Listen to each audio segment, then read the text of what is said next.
Hey friends, hope your day's off to a great start. So today I want to talk a little bit about the difference between self-compassion and overindulging in negative thoughts, feelings, and pain.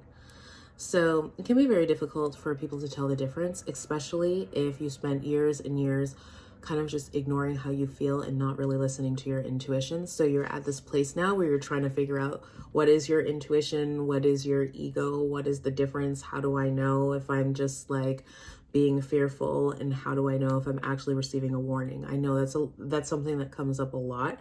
I get that question a lot. I'll probably do a much longer video on YouTube or a self-love masterclass with that. But for the purposes of this short little video today, there really is a difference between self-compassion and indulging in our pain, okay?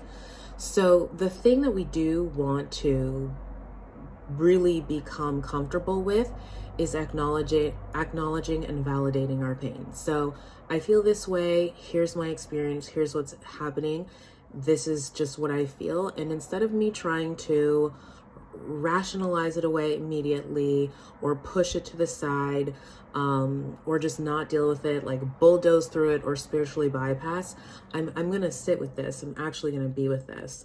Now, again, depending on where you're at in your mental health journey or your self-love journey, that can be an excellent practice for you, or that can take you down another path.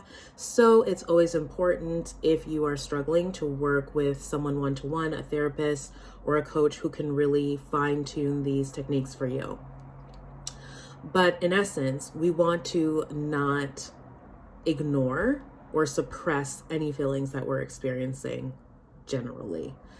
All right. Now, on the other hand, what can happen, and I see a lot of this going on right now, okay, is now we're getting to this place where we're finally connecting with our feelings. We're finally listening to how we feel. We're finally being comfortable with the uncomfortable feelings, right? It feels good to be able to say I'm sad. It feels good to be able to not have to pretend to be happy all the time. It feels good to be able to cry, whether by yourself or even online publicly, all of that stuff. Like, it feels really good to just be honest about how we're actually feeling. And that is so valuable. It is so necessary. It is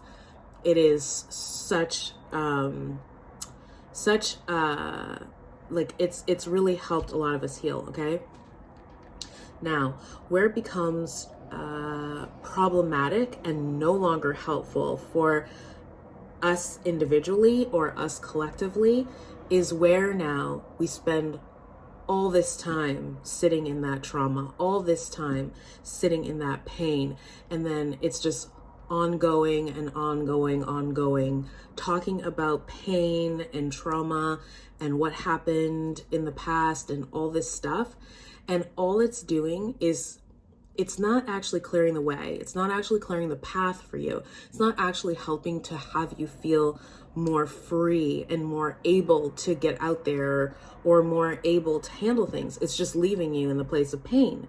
It's just making you be someone that can't handle the world around you, or you need, everybody around you to change before you can be happy, or like you just can't interact with other people or deal with other people. Now you've gone from being someone that's sensitive to almost being like hypersensitive, okay? And how you'll know if going into your feelings is helpful for you or not is by how you're progressing. Are you progressing, or are you staying still and standing still? Okay, that's a good way to sort of gauge, like, what is this doing for me? What I found is that it's massively valuable to be able to have real, honest, vulnerable, truthful, authentic conversations. But at the same time, if I'm spending all of my time with people that are just, that's all we talk about, it can actually bring me down. Okay, so there needs to be a balance. And it's important to know, like, am I indulging too much in these conversations? Am I wallowing versus verbalizing and healing? Okay. It's really important to know the difference. Again, if you're working with a therapist, if you're working with a coach, what's so great is they are the guide. They're the guide. So they will take you where you need to go, but then ensure that that is bringing you up and out. When you're on your own, you don't always know how to do that. And when you're surrounded by people that are in a lot of pain and trauma themselves, they don't always know how to do that or can't do that for you. In fact, they're not responsible for doing that. So you can get stuck. So just think about this a little bit and think about how you're feeling, where you're at on your own self-love journey. Managing the mind, understanding how to like really be in charge of your mind and your thoughts is really where you get a lot of power from on a self-love journey, rather than trying to change other people, trying to change the external world around you, needing everything else to be different so you can be okay. Because at the end of the day, friends, like, there are going to be some people who will change in your life and some people who won't, and you'll need to create boundaries, or you'll need to like leave those relationships. And there'll be other relationships and other situations, like workplace situations or old family relationships, where, you know what, they're not going to change for you.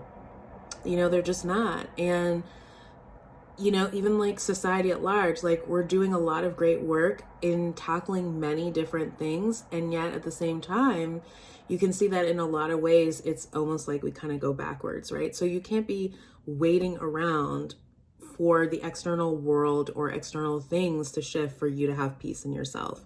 So this is just what comes to mind to talk to you about today. And if you're unclear, if you need a little bit of help, get some help, work with someone, DM me, ask me questions, go to my YouTube videos, watch them. There's a lot of really valuable ones that people have found helpful over the years. And yeah, definitely ask questions there. I love doing Q&A videos, or I get a lot of my topic ideas from the questions that I get in my DMs or on YouTube. And let's continue to heal together. Let's continue to heal together. All right, guys, I'll see you in the next one.